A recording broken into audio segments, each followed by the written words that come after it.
Subhanallah, subhanallah.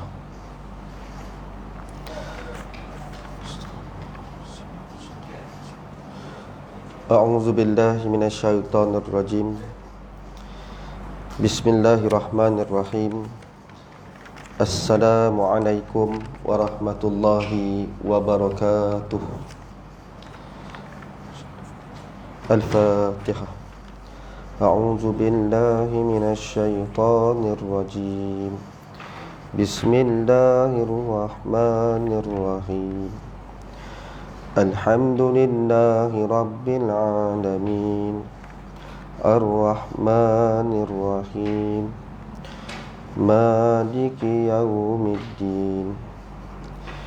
Iyyaka na'budu wa iyyaka nasta'in.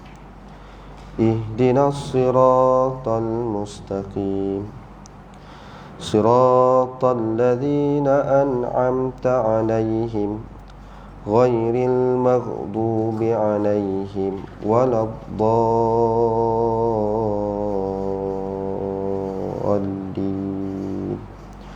Amin.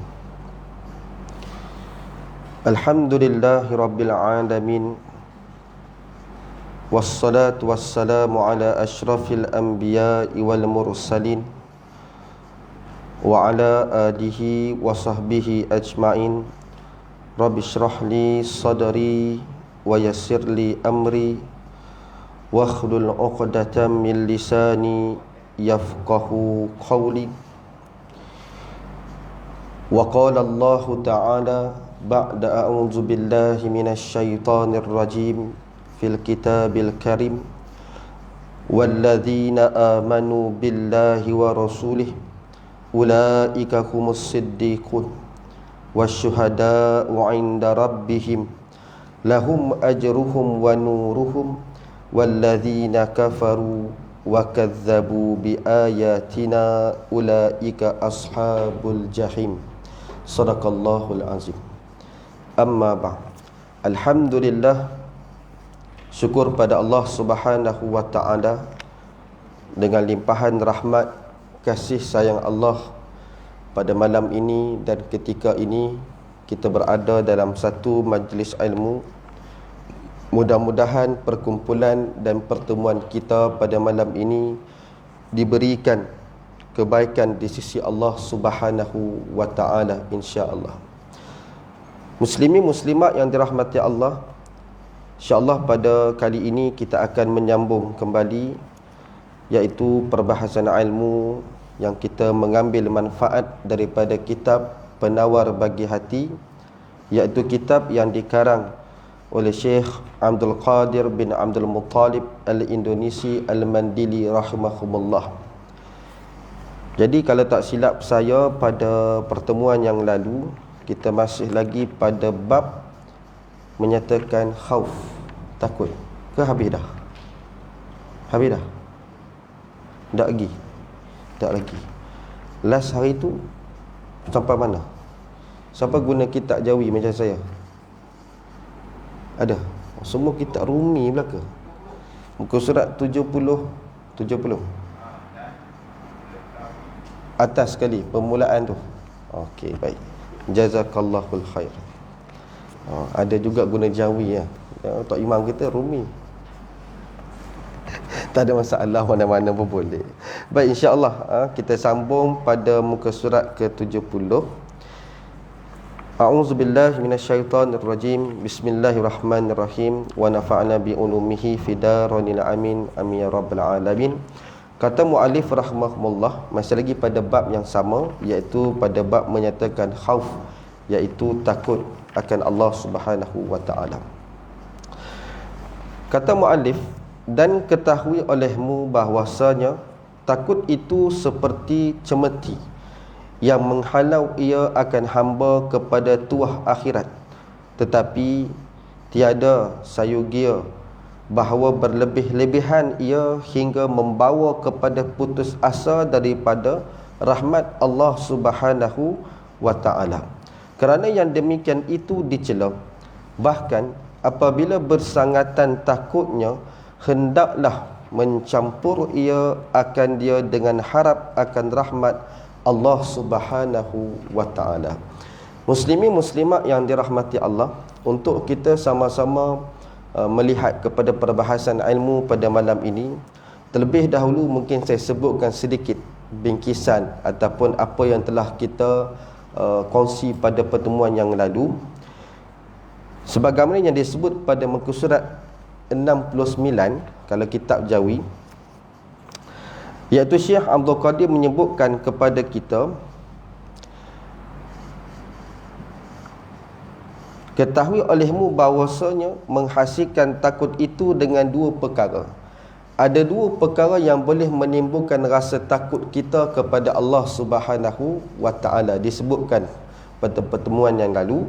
Yang pertama iaitu dengan ilmu, yakni semakin tinggi pengetahuan kita terhadap Allah Subhanahu wa taala, maka semakin kita takut pada Allah. Sebagai contoh, bagaimana contoh yang disebutkan oleh Syekh Abdul Qadir kepada kita. Kalaulah pada hari ini kita sebagai seorang Muslim dan juga seorang mukmin, alhamdulillah, hari-hari kita mengerjakan solat, dan setiap kali kita mendirikan solat itu ialah kerana Allah Ta'ala, lillahi ta'ala. Maka dalam keadaan itu, pada hari yang sama, pada waktu yang sama, di tempat yang sama, ada orang-orang di kalangan kita yang tidak mendirikan solat. Walhal pada masa yang sama, waktu yang tertentu telah dilaungkan azan. Bukan setakat di surau, bukan setakat di masjid, bahkan mungkin barangkali di televisyen yang sedang dia lihat. Setiap orang dapat pengenalan yang sama, iaitu, oh, sekarang ini sudah masuk waktu zuhur. Maka adakah kesemuanya itu serentak mendirikan solat pada awal waktu? Barangkali separuh di kalangan mereka yang mendirikan solat di awal waktu. Ada yang menangguh solat itu setelah selesai urusan. Ada juga yang menangguh urusan, ada orang yang menangguh solat itu pada penghujung waktu solat.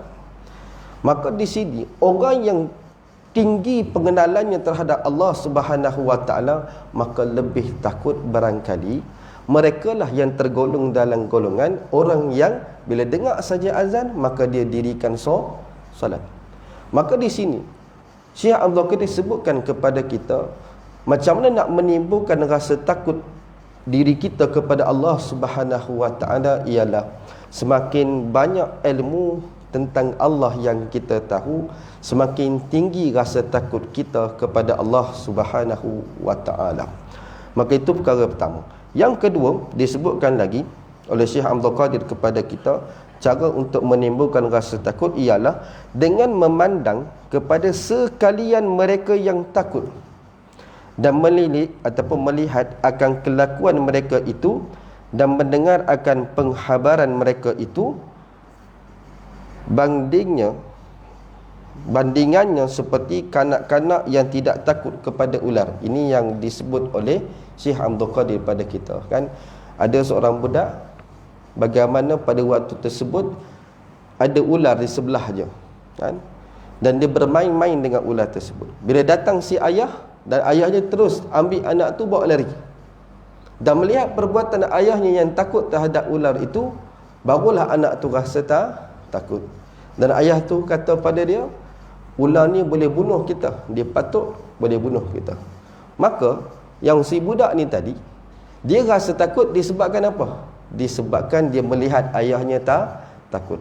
Barangkali ada orang yang di kalangan kita, mungkin dia tidak, disebabkan kurangnya ilmu, dia kurang rasa takut kepada Allah Subhanahu wa taala, tetapi barangkali mungkin dia jumpa ustaz-ustaz, para alim ulama, bagaimana kehidupan mereka itu sentiasa dalam keadaan masanya dihabiskan dengan ibadat, melihat, suka membaca Al-Quran, dengan bertasbih, berzikir dan seumpamanya. Maka dia melihatkan kepada perbuatan-perbuatan orang yang takut kepada Allah ini, maka barulah dia rasa takut.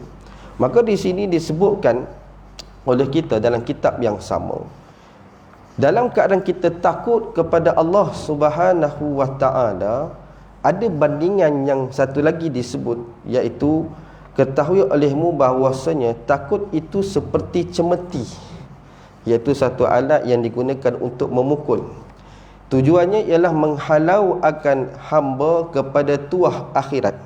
Tujuannya cemeti ini untuk mendidik ataupun untuk mengajar supaya manusia ini difikir kepada urusan akhirat. Tetapi saya kira bahawa berlebih-lebihan ia, yakni rasa takut itu, sehingga membawa kepada putus asa daripada rahmat Allah Subhanahu wa taala. Maka di sini ada satu peringatan kepada kita. Dalam keadaan kita takut kepada Allah Subhanahu wa taala, maka kita perlu tahu, maka kita kena rasa bahawa yang takut kita itu berpada-pada. Jangan sampai terlalu takut sehingga kan tidak mampu untuk melaksanakan perintah-perintah Allah Subhanahu wa taala. Maka Syekh Abdul Qadir diterangkan kepada kita, kerana yang demikian itu dicela. Bahkan apabila bersangatan takutnya, hendaklah mencampur ia akan dia dengan harap akan Allah Subhanahu wa taala. Maka di sini kita sebut begini, orang yang terlalu takut sehingga kan sampai dia jauh daripada mendapat rahmat Allah Subhanahu wa taala disebabkan apa? Contoh beginilah, ada satu orang hamba ini daripada zaman mudanya sehinggalah zaman sekarang, mungkin lebih 20 tahun kehidupannya bergelumang dengan dosa dan juga maksiat. Sebut saja maksiat apa yang tak pernah dia buat, semua dia buat. Di saat itu, bila mana dia mengetahui bahawa betapa banyaknya masa yang telah dibuang dalam hidup dia, tidak melakukan perbuatan-perbuatan yang mengundang pahala dan membolehkan dia masuk ke syurga Allah Subhanahu wa taala. Maka kalaulah kita cuba bayangkan begini, bagi orang yang tidak ada ilmu, apa yang dia akan rasa? Aku ni banyak dah dosa, kan, barangkali mungkin Allah dah tak pandang aku dah. Barangkali dia berfikir begitu. Alang-alang dah buat dosa, baik teruskan melakukan apa saja. Ada sebilangan orang yang sebegini, orang yang macam ni dia dah putus asa. Putus asa daripada rahmat Allah Subhanahu wa taala. Dalam Al-Quran, Allah Taala peringatkan kita, putus asa daripada rahmat Allah Subhanahu wa taala ini, dia bukanlah satu sifat yang patut ada pada setiap orang Muslim, bahkan apatah lagi bagi orang mukmin. Sebab orang yang terputus daripada rahmat Allah Ta'ala ini, Allah sebutkan dalam surah Al-Kawthar. Surah Al-Kawthar, surah apa Ustaz? Surah Inna A'toina. Oh, baru tahu. Kan, surah ni surah famous kan? Tok Imam baca tak surah ni? Tak boleh kan? Jadi Tok Imam kena baca surah panjang sikit. Inna A'toina ni surah semua orang hafal, baik daripada budak-budak sampailah ke tok wan. Baik. Tapi dalam surah ni, subhanallah, Allah Ta'ala peringatkan kita, kan? Bismillahirrahmanirrahim. Inna a'tainakal kautsar fasalli li rabbika wanhar inna syani'aka huwal abtar. Allah Ta'ala berfirman, sesungguhnya kami telah memberikan kepada kamu, wahai Muhammad, nikmat yang banyak. Maka solatlah kerana Tuhanmu dan berkorbanlah, yakni berkorban ini dengan sembelih binatang pada 4 hari tersebut, 10, 11, 12 dan 13 pada bulan Zulhijjah, iaitu pada Aidul Adha.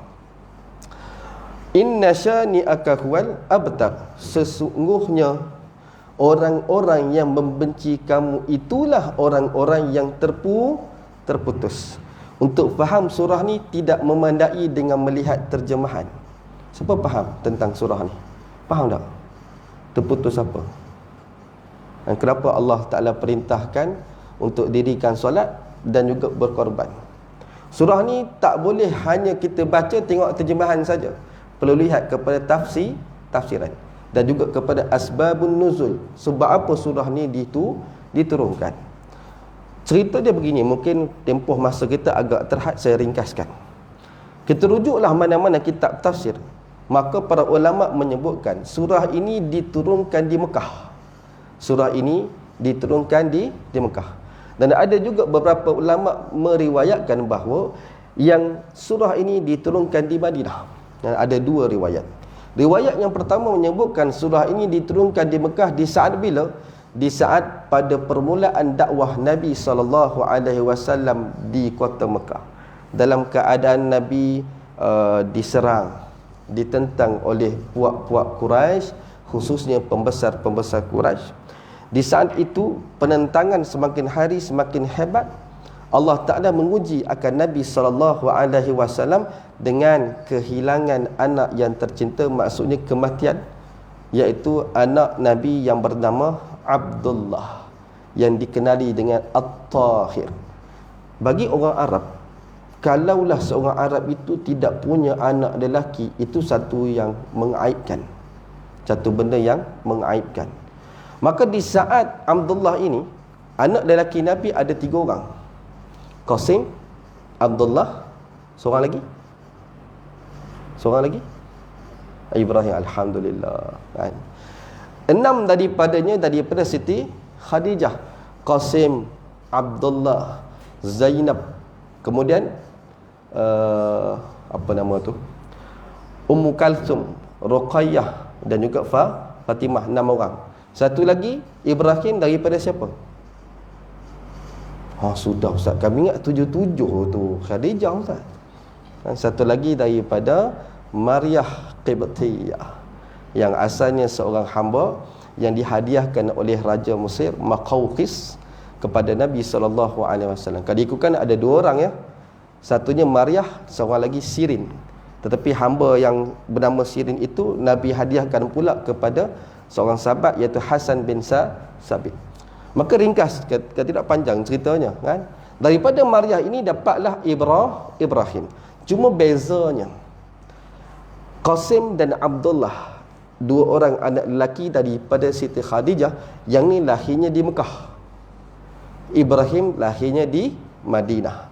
Maka di saat itu, yang satu-satunya anak Nabi waktu di Mekah, satu-satunya yang masih ada ialah Abdullah At-Tahir. Sebab Qasim sejak awal lagi sudah meninggal dunia.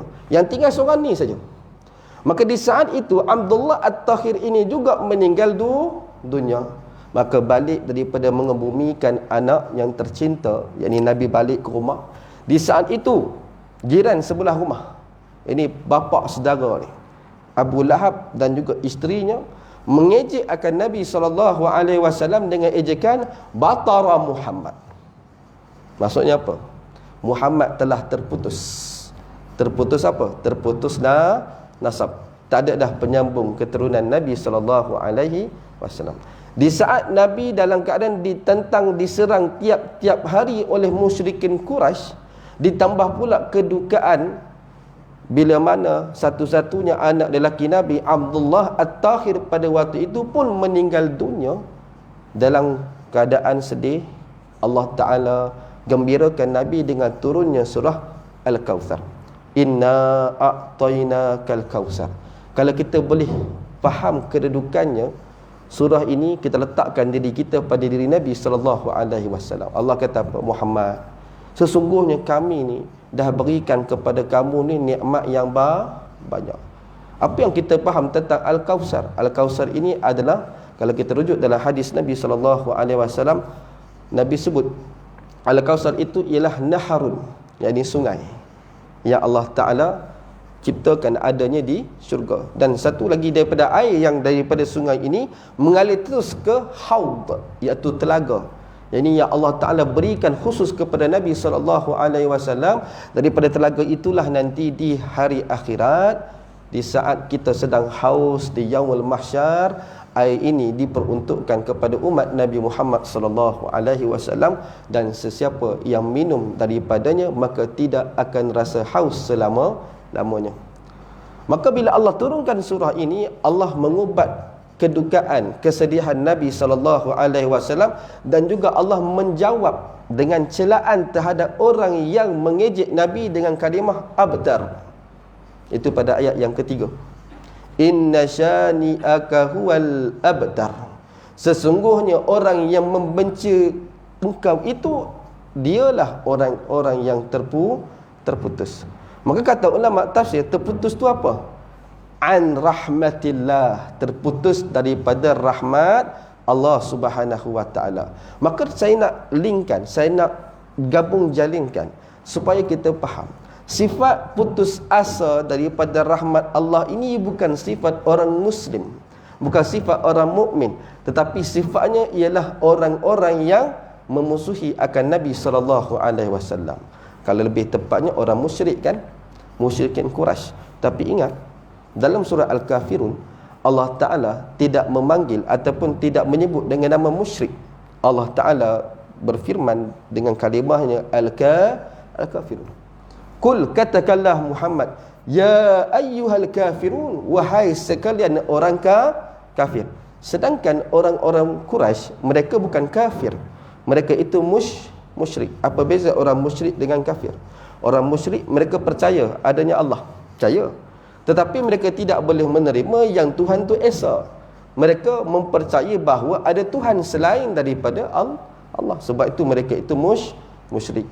Jadi sepatutnya kalau nak sebut merujuk khusus kepada orang-orang Quraisy yang musyrik, barangkali yang lebih sedap didengarnya ya ayyuhal quraisyun sebagai contoh, ataupun ya ayyuhal merujuk kepada orang-orang Mekah sebagai contoh. Tapi kenapa Allah Ta'ala sebutkan dengan kalimah kafirun? Maka ini satu keadaan disebut oleh para ulama tafsir, inilah ayat yang mana Allah Ta'ala telah mencerca kepada orang-orang kafir. Dan juga inilah juga surah permulaan pengisytiharaan perang terhadap orang-orang musyrik daripada Nabi SAW. Sebab tu dalam surah Al-Ma'un Allah Ta'ala telah menyebutkan ciri-ciri orang-orang yang mendustakan agama. Ara'aital ladzi yukazzibu biddin fazadikal ladzi yad'ul yatim wala yakhuddu ala ta'am miskin. Ciri orang-orang musyrik Allah sebut dalam Quran. Yang pertama, mereka ini mengherdik anak yatim. Sifatnya memperlakukan keburukan kepada anak-anak yatim. Yang kedua, mereka ini tidak menggalakkan kepada orang lain untuk memberi makan kepada orang-orang miskin. Ini ciri-ciri yang ada pada orang musyrik. Maka pada hari ini, muslimin muslimat yang dirahmati Allah, bagi orang yang merasakan dirinya sampai satu tahap putus asa daripada rahmat Allah Subhanahu wa taala, sedangkan putus asa daripada rahmat Allah Taala ni Allah khususkan kepada siapa? Kepada orang-orang yang memusuhi Nabi SAW, ataupun dengan jelasnya orang-orang kafir. Jadi sebab itu janganlah terlalu takut sangat sehingga sampai tahap tersebut. Maka di sini perlunya kita kepada ilmu. Maka kita sambung balik. Dan saya kira bahawa lebih kuat takut daripada harap selama ada ia mengerjakan dosa. Adapun orang yang taat, yang tiada ada maksiatnya, maka saya kira sama banyak oleh takutnya dan harapnya. Baik, muslimin muslimat yang dirahmati Allah. Maka disebut oleh Syekh Abdul Qadir bahawa perlu kita seimbangkan rasa takut tadi dengan pengharapan dalam kita beribadah. Sudah pasti kok mana pun kita akan rasa takut, ya Allah, sembahyang aku ni engkau terima ke tidak ya Allah? Kan kita ada rasa takut kan? Sembahyang aku ni sah ke tidak ni? Kan? Aku punya permintaan doa ni makbul ke tidak ni? Barangkali kita ada rasa takut. Tapi dalam keadaan itu perlunya ada pengharapan. Kita berharap yang mana solat kita ini diterima oleh Allah Subhanahu wa taala. Jadi Syekh Abdul Qadir diberikan kepada kita tips. Di antaranya beliau menyebutkan, saya kira bahawa lebih kuat takut, maksudnya dalam satu sudut bagi siapa yang perlu lebih rasa takut berbanding harap. Ini yang pertama. Disebut oleh Syekh Abdul Qadir bahawa lebih kuat takut daripada harap selama ada ia mengerjakan dosa. Pertama sekali, orang yang banyak buat maksiat ni sepatutnya yang harap lebih ke takut lebih? Takut tu lebih, tapi perlu diseimbangkan dengan pengharapan. Yang kedua disebutkan lagi oleh Syekh Abdul Qadir, adapun orang yang taat, yakni orang yang melakukan perkara-perkara kebaikan, yang tidak ada maksiatnya, maka sayugia sama banyak 50-50, 50 rasa takut, 50 rasa harap. Oleh takutnya dan harapnya, seperti Sayyidina Umar radhiyallahu anhu. Baik, ini satu contoh yang disebutkan oleh Syekh Abdul Qadir kepada kita. Contohnya, Sayyidina Umar Al-Khattab berkata, jika diseru, maksudnya di akhirat nanti bila mana dipanggil, hendaklah masuk syurga sekalian makhluk kecuali seorang laki-laki. Ni Sayyidina Umar disebut begitu. Nanti kalaulah dipanggil begitu, sungguh semua orang masuk syurga kecuali seorang. Maka niscaya aku takut bahawa adalah aku demikian itu laki-laki. Maksud kata yang kecuali seorang tu akulah dia. Dan jika diseru di akhirat nanti, hendaklah masuk api neraka oleh sekalian makhluk kecuali seorang laki-laki, niscaya aku harap bahawa adalah aku demikian itu laki-laki. Baik, nak sebutnya bagi orang beriman, orang bertakwa, dia perlu rasa harap dan juga takut itu sama, 50-50. Dan adapun apabila hampir ia akan mati, ni special case, sebab kita semua akan melalui keadaan tersebut, yakni di saat sakaratul maut, dalam keadaan nazak waktu tersebut. Maka Syekh Abdul Qadir sebut pada kita, apabila hampir ia akan mati, maka bermula harap dan baik sangka dengan Tuhannya lebih utama baginya. Maka kat sini bahasa mudahnya ataupun untuk mafhum mukhalafahnya ialah, waktu ni tak guna dah takut tak guna dah, nak takut apa lagi, dah sampai kat halkum dah, nak solat taubat tak dan dah, waktu tu nak buat apa-apa pun tak dan dah. Sebab itu bagi orang yang hidup, yakni orang yang sihat, pergi ziarah orang sakit, ada adab-adabnya dan ada tuntutan-tuntutannya. Bukan pergi ziarah orang sakit tapi pergi sembang hal dunia. Weh, hang dapat projek berjuta, kawan sebelah duk sakit tu, nak meninggal dah tu, cerita bab-bab dunia lagi. Itu tak patut. Maka apa yang patutnya? Pergi ke rumah orang sakit dah nazak ni, kita pergi satu je, doakan baik-baik. Ada ulama menyebut bahawa sekalipun orang yang kita ziarah itu terkenal waktu zaman hidupnya dengan kemaksiatan, katalah benda buruk tak buat, apa yang tak buat, semua dibuat, waktu tersebut cubalah congkel, korek segala memori hidup kita dengan dia ni, carilah benda baik supaya kita boleh doakan. Barangkali mungkin dia pernah tolong selesaikan masalah longkang tersumbat rumah kita. Itulah satu-satunya benda baik yang pernah dia buat, katakan. Maka kenanglah benda itu supaya kita boleh mendoakan kebaikan kepada dia. Barangkali kadang-kadang kita minta maaf sebut, kita tak tahu hidup ni ibarat roda. Sekarang ni kita berada di atas, dalam keadaan iman kita bagus. Barangkali mungkin Allah nak uji kita, mana kita nak tahu. Dalam keadaan begitu, mungkin hari ini kita melihat ada orang-orang yang dalam keadaan melakukan kemaksiatan. Mungkin ada terkeluar daripada lisan kita, padan muka, tak apa, bagus, biar pi mampus, tak apa. Contoh. Mungkin orang yang kita geram sangatlah dengan perangai dia, mungkin dia punya perbuatan dosa, dia zalim ni, sebagai contoh. Maka tak layak bagi kita untuk menghakim, tak layak bagi kita untuk mencerca, sebab kita tak tahu bagaimana pengakhiran kehidupan kita. Maka ulama pesan pada kita, kalau kita berziarahi orang sakit, maka hendaklah kita mendoakan kebaikan kepada dia. Sebab itu saya rujuk pada kitab Allahumma salli ala sayyidina Muhammad, pada kitab Husnul Khatimah, Syekh Dr. Mustafa Murad pesan pada kita, sewaktu kita hidup ni, hendaklah kita buat wasiat. Bukan wasiat harta sahaja, wasiat ni macam-macam.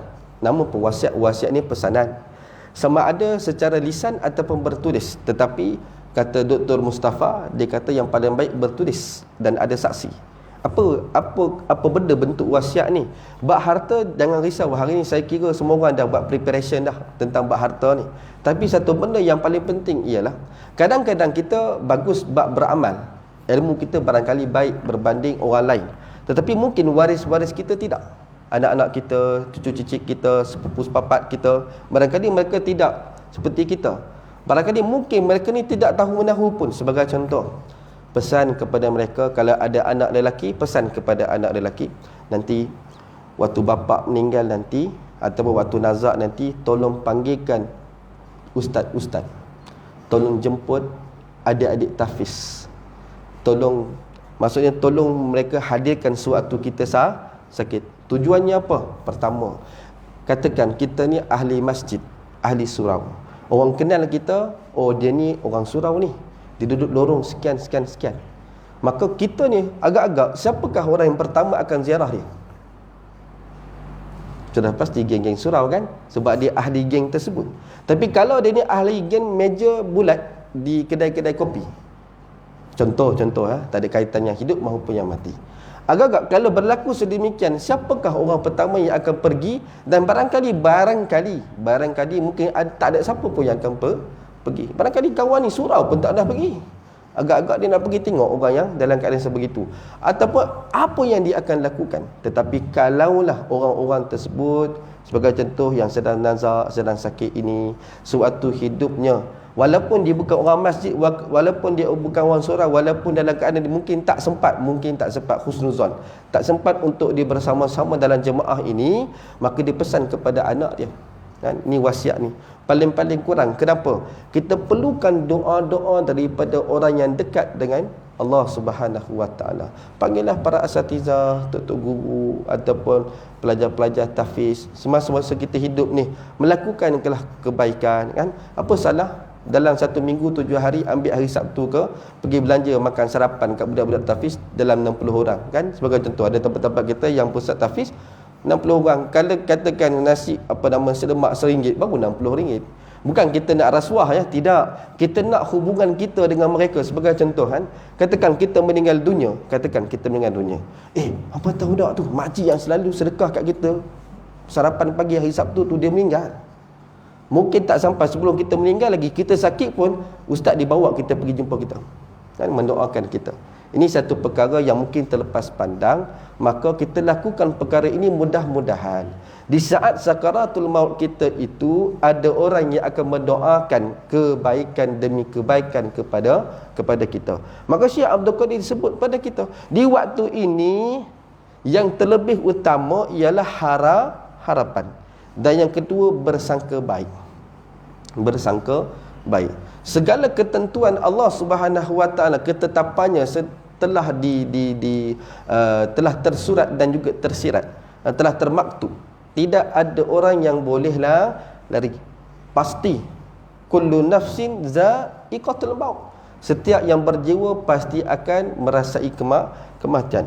Maka di sini sama-sama kita perhatikan sebagaimana sabda Nabi sallallahu alaihi wasallam, la yamutunna ahadun minkum illa wa huwa yuhsinu dhanna billahi ta'ala.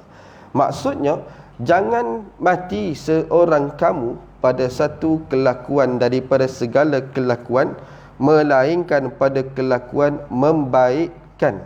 Ia akan sangka dengan Allah Subhanahu Wa Ta'ala, dengan bahawa harap ia akan rahmat dan maaf Allah Ta'ala, kerana pada ketika hampir mati itu tidak ada faedah bagi takutnya.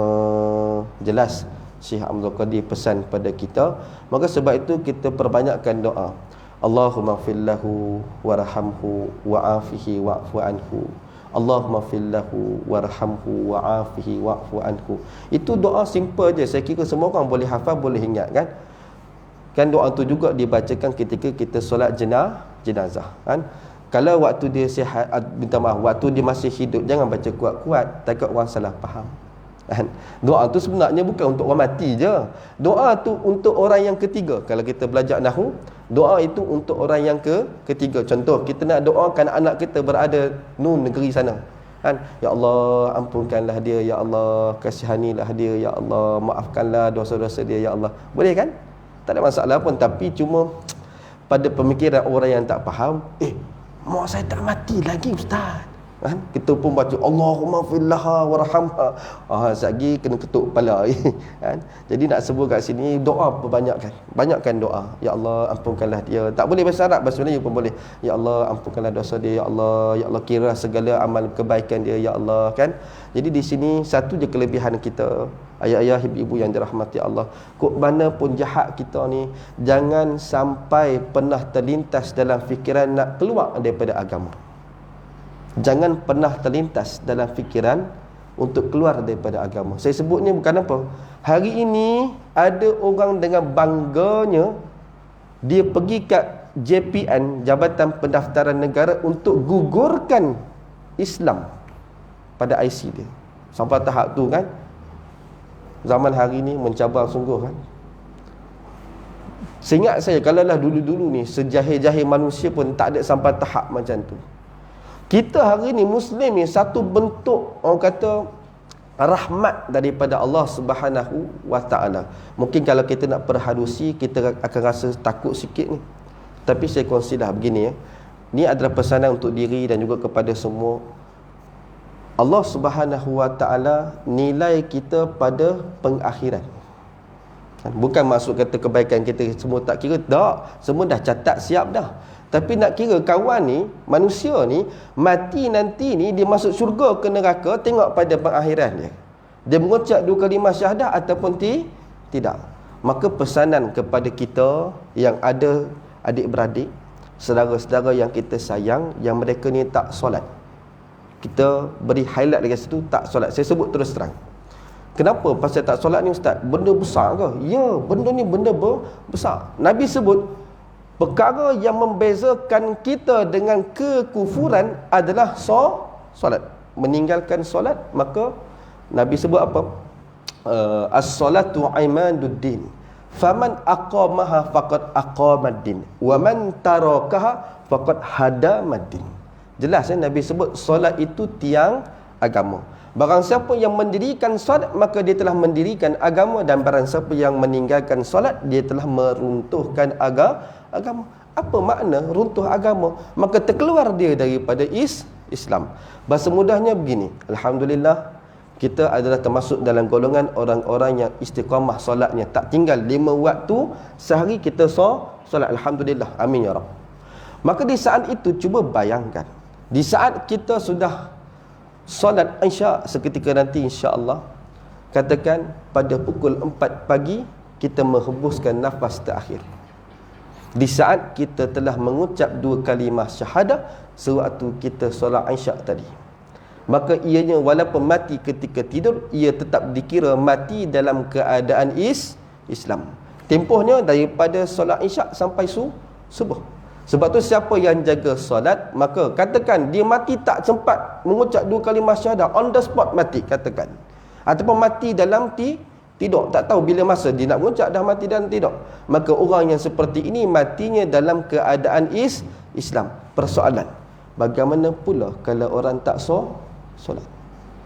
Agak-agak kita sedang sembang-sembang, ada tak nak sebut asyhadu an la ilaha illallah wa asyhadu anna muhammadar rasulullah?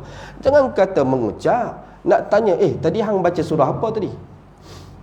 Sembang kat kedai kopi, tanya tak kawan, hang dah istighfar berapa banyak? Barangkali mungkin kita ni semua geng-geng usrah lah kot, kan? Tapi kalau di kedai kopi tak ada nak tanya macam tu. Jadi di sini satu peringatan kepada kawan-kawan, adik-beradik yang barangkali kita tahu, ya kita tak jaga tepi kain orang, tapi barangkali kita tahu, oh dia ni tak semayang sekian. Maka kita kasih, kita cinta pada dia. Kalau kamu tinggal puasa, ada fidyah, kan? Fidyah puasa, kan? Boleh tolong bayar. Kok mana pun tak gugur. Yang dia tinggalkan tu tetap kena buat. Tapi dah meninggal dunia, ala kulli hal ada satu bentuk, yakni satu rahmat daripada Allah Ta'ala. Kita yang masih hidup sebagai waris ni boleh tolong bayarkan. Tak tinggal dalam 1 tahun puasa wajib bulan Ramadan 5 hari, dia tinggal dengan sengaja, memang saja tak mau puasa, maka dengan itu dia kena bayar ikut berapa nilai semasa cupak. Jadi kita pun bayar, tapi tak gugur. Yang tu dosa dia dengan Allah Ta'ala, dia kena taubat. Kalau tak sempat taubat, wallahu alam. Tapi kalau tinggal solat, ada fidyah solat. kan? Mungkin kita boleh timbulkan satu persoalan ni, aku sayang kat hang ni, kan? Kalau hang tinggal puasa tak apa, insya-Allah aku boleh tolong bayar, berapa ribu aku boleh bayar. Tapi kalau kamu tinggal solat, bagaimana aku nak tolong, kan? Sedangkan dalam Al-Quran Allah Ta'ala peringatkan kita, kan, ada satu neraka yang Allah buat khusus hanya bagi orang yang tidak solat, iaitu neraka Sakar. Apa yang menyebabkan kamu termasuk dalam neraka Sakar ini? Sebab kami dulu ni tak termasuk dalam golongan orang yang mendirikan solat. Jangan kata orang yang tak mendirikan solat. Orang yang solat tapi lalai pun Allah kata apa? Dalam surah Al-Ma'un, fawailul lil musallin alladzina hum an salatihim sahun walladzina hum yura'un. Dua perkara yang menyebabkan orang tu lalai. Yang pertama ialah dia ni masuk je waktu, dia lambatkan solat. Sepatut boleh solat berjemaah, dia tak solat jemaah. Ada juga ulama tafsir sebut, ya, daripada kalimah an salatihim sahun ini, kalau ikutkan terjemahannya dari sudut kaedah bahasa, memanglah yang lalai dari solat bukannya dalam solat. Tapi ada ulama yang menyebutkan perkara ini perlu kita perhalusi, perlu kita rasa takut. Ada orang yang lalai dalam solat. Contohnya apa? Tidak khusyuk dalam solat. Maka perkara ini pun kita kena fikir, kenapalah payah sangat aku nak khusyuk, kan? Maka kata ulama, di antara perkara yang menyebabkan kita tidak boleh khusyuk ialah bila mana satu kawasan itu Allah telah angkat keberkatannya. Dan kenapa? Antara puncanya ialah berleluasanya kemaksiatan. Kan, kalau hari ini tak ramai orang yang solat berjamaah, tak ramai orang yang beriman, tak ramai orang yang tutup aurat, maka tunggulah. Semakin hari semakin diangkat keberkatan. Maka solat kita pun tak rasa khusyuk. Beza kan kita solat di Masjidil Haram, kan? Kenapa? Sebab itu tanah barakah. Kan? Orang Arab pun nak bunuh orang pun dibunuh kat Tanaim. Kan? Punyalah, walaupun dia bukan Muslim, walaupun dia bukan mukmin, dia punya jaga tanah haram tu. Dua tanah haram, Madinah dan juga Mekah. Jadi pada hari ini, ayah-ayah, ibu-ibu yang dirahmati Allah, maka di saat pengakhiran kehidupan kita itu, yang terlebih utama ialah pengharapan dan juga bersangka baik. Ya Allah, moga-moga nanti aku mati ni dalam keadaan husnul khatimah. Tidak semestinya husnul khatimah ni, ya betul, ya, Syekh Dr. Mustafa Murad sebut di antara tanda-tanda orang yang husnul khatimah, mati pada hari sekian, nampak di wajahnya senyum. Tetapi itu bukan satu kepastian, ya. Jangan kata orang yang mati accident, ni su'ul khatimah. Jangan, ya. Ada sahabat yang bernama Khubayb bin Adi radhiyallahu an. Beliau ini adalah ahlul Quran. Bahkan termasuk 10 orang sahabat yang telah Nabi SAW perintah kepada mereka untuk pergi ke Makkah, ajarkan Al-Quran kepada orang-orang Makkah yang nak belajar Al-Quran. Tetapi ternyata permintaan daripada orang Makkah ini satu bentuk pengkhianatan. Tujuannya ialah mereka nak bunuh sahabat-sahabat Nabi yang dulunya pernah bunuh saudara-saudara mereka dalam perang Badar Al-Kubra. Maka salah seorangnya yang ditawan, ditangkap, dan akhirnya Khubayb bin Adi radhiyallahu anhu ini, dia telah diikat pada tiang salib, kemudian tubuh badannya dipotong-potong. Maka sebelum dia dikenakan hukuman, dialah satu-satunya orang yang pertama yang mula solat 2 rakaat sebelum dibunuh. Kan? Sebelum tu tak pernah ada orang yang solat 2 rakaat sebelum dihukum. Dia adalah orang yang pertama mendirikan solat 2 rakaat, solat sunat 2 rakaat sebelum dibunuh. Disebutkan dalam kitab Suwarun min Hayatus Sahabah bagaimana Khubayb bin Adi radhiyallahu anhu ini, dia bukan terus dipancung, bukan terus ditusuk di dadanya, tetapi dikatam-katam tangannya. Tangan kanan dahulu, dalam keadaan tangannya dipotong. Pada saat darah memancut-mancut keluar, ada seorang musyrik berkata, "Wahai Khubayb, mahukah aku berikan satu tawaran kepada kamu, iaitu kamu tukarkan tubuh badanmu dengan jasad Muhammad bin Abdullah?" Apa kata Khubayb? Di saat darah memancut-mancut keluar, Khubayb mengatakan, walaupun aku sedang berada di rumah bersama isteri dan anakku, di saat aku mendengar Muhammad tertusuk duri pun aku tak sanggup, apakan pula nak tukarkan jasadnya dengan jasadku. Maka dia sebut begitu, maka terus mereka menjerit, uqtuluh, bunuh dia. Maka dipotong pula sebelah kiri, kemudian kaki kanan, kaki kiri, dan akhirnya ditusuk bertubi-tubi ke jasadnya dan dia wafat dan meninggal dunia. Maka nak sebutnya bagaimana jasad dia dipotong-potong, tapi Allah Ta'ala jaga ahlul Quran. Bila Nabi dapat tahu yang Khubayb bin Adi telah diperlakukan sedemikian oleh orang musyrik Mekah di Tan'im, maka dia perintahkan sahabat pergi ke Tan'im, ambil jasad dia, kita kebumikan di Madinah. Maka bila sahabat pergi, maka jasad tu sudah tidak ada. Bila sahabat ni cari-cari tanya punya orang Mekah, semua orang tak tahu kat mana jasad dia.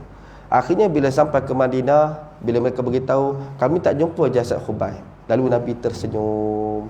Para sahabat pun terkejut, kenapa Nabi tersenyum? Maka kata Nabi, jasadnya sudah disemadikan oleh para malaikat. Subhanallah. Ahlul Quran kan. Maka di sini jangan kita melihat kalau orang tu mati dalam keadaan accident sebagai contoh, kepala tercabut sebagai contoh, oh ni su'ul khatimah, tak ya. Tidak ada satu pun ketetapan yang mengatakan orang yang mati sedemikian rupa mati dalam keadaan su'ul khatimah. Maka di sini kita berdoalah, minta kepada Allah Subhanahu Wa Taala, mudah-mudahan kita tergolong dalam golongan orang-orang yang mati dalam keadaan husnul khatimah, mati yang baik-baik. Dan bahwasanya harap itu menyalahi ia akan cita-cita, dengan bahwasanya harap itu bergantung hati dengan gemari pada hasilnya pada masa yang akan datang, serta berusaha ia pada sebab bagi hasilnya baik. Begini Syekh Abdul Qadir sebutnya, harap dan cita-cita ni tak sama kan? Harap dan cita-cita ni tak sama.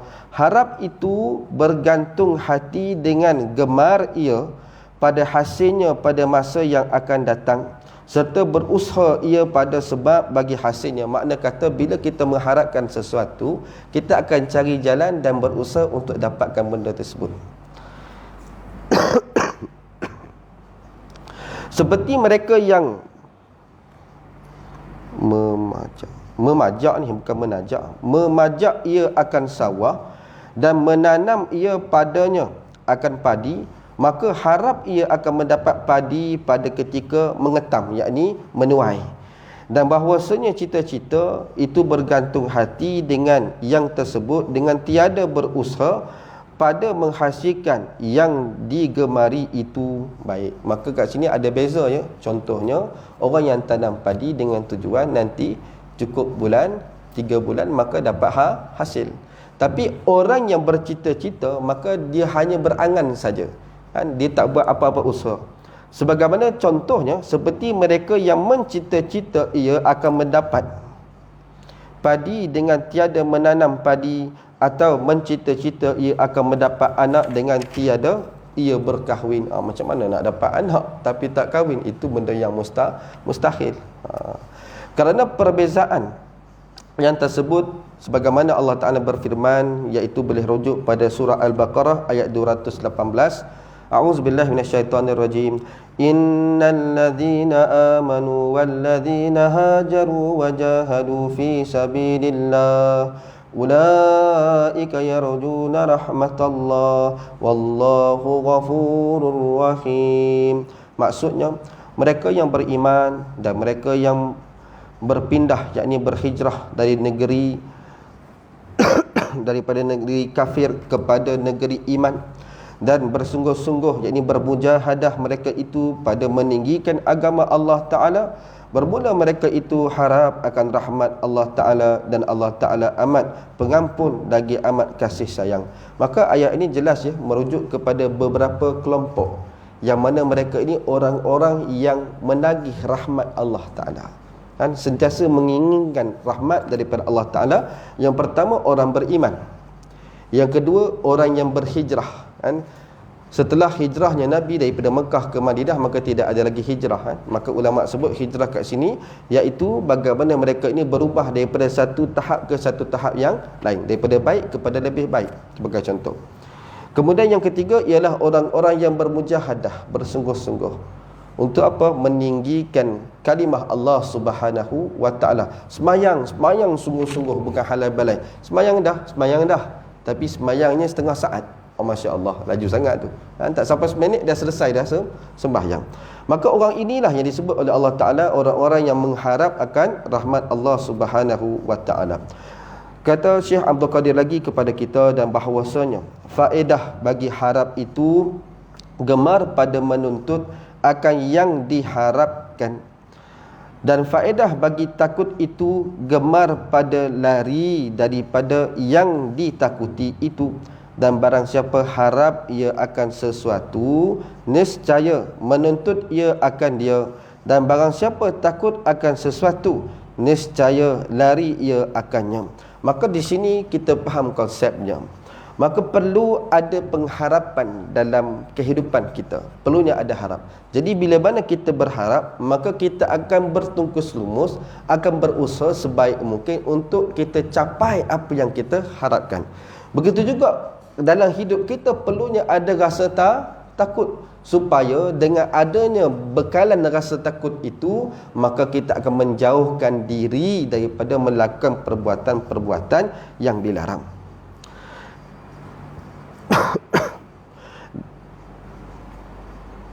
Dan sekurang-kurang pangkat takut itu barang yang menyebabkan ia akan meninggalkan dosa dan akan berpaling daripada dunia. Dan barang yang tiada menyebabkan akan yang demikian itu, maka ia perhabaran hati, bukan takut. Bahkan bermula takut itu apabila sempurna ia, nescaya menyebabkan ia akan zahid. Maksud zahid ini ialah orang yang zuhud pada dunia. Maka sekarang menyebut hamba akan zahid dan maknanya wallahu a'lam. Maka Syekh Abdul Qadir sebut dengan jelas di pengakhiran bab, yakni khauf, takut akan Allah Subhanahu wa taala. Maka di sini perlulah sama-sama kita berusaha sebaik mungkin supaya yang kita ini termasuk dalam golongan orang-orang yang takut kepada Allah Ta'ala. Dan pada masa yang sama kita juga mengharapkan supaya yang setiap apa yang kita lakukan itu Allah perkenankan, dan taubat kita Allah perkenankan, terima segala taubat kita, dan segala amal ibadat kita diterima oleh Allah Subhanahu wa taala. Maka disebutkan di pengakhiran ini ialah selepas daripada bab khauf yang ditakut, maka disebutkan pula berkaitan tentang zuhud. Maka ada kaitannya dengan satu sifat yang disebut sebagai qanaah ataupun disebut sebagai berpada-pada, kan. Jadi insya-Allah jika kita diberikan kesempatan yang lain, maka kita akan berkongsi pula pada bab yang ketiga, pada menyatakan zahid ataupun terjemahannya orang yang zuhud. Wallahu alam. Yang baik semua datang daripada Allah, yang kurang lemah itu adalah kelemahan ilmu dan penyampaian saya mohon maaf jika terkasar bahasa, terlebih bicara. Jadi kita tangguh dahulu dengan kafaratul majlis dan suratul as. Subhanakallah wa bihamdika asyhadu an la ilaha illa anta wa astaghfiruka wa atubu ilaik. Bismillahirrahmanirrahim. Wal 'asr innal insana lafi khusr illa allazina amanu wa amilus solihat wa tawassaw bil haqq wa tawassaw bis sabr. A'udzu billahi minasyaitonir rajim. Bismillahirrahmanirrahim. Alhamdulillahi rabbil alamin, wassalatu wassalamu ala asyrafil anbiya'i wal mursalin wa ala alihi wa sahbihi ajma'in. Allahumma faqqihna fid din wa 'allimna ta'wil. Allahumma aftah alaina futuhan 'arifin wa fahman nabiyyin wa hifdzal mursalin wa imanal muttaqin ya arhamar rahimin. Rabbana atina fid dunya hasanah wa fil akhirati hasanah wa qina azabannar. Wa sallallahu ala sayyidina Muhammad wa ala alihi wa sahbihi wa baraka wa sallam. Walhamdulillahi rabbil alamin. Taqabbalallahu minkum.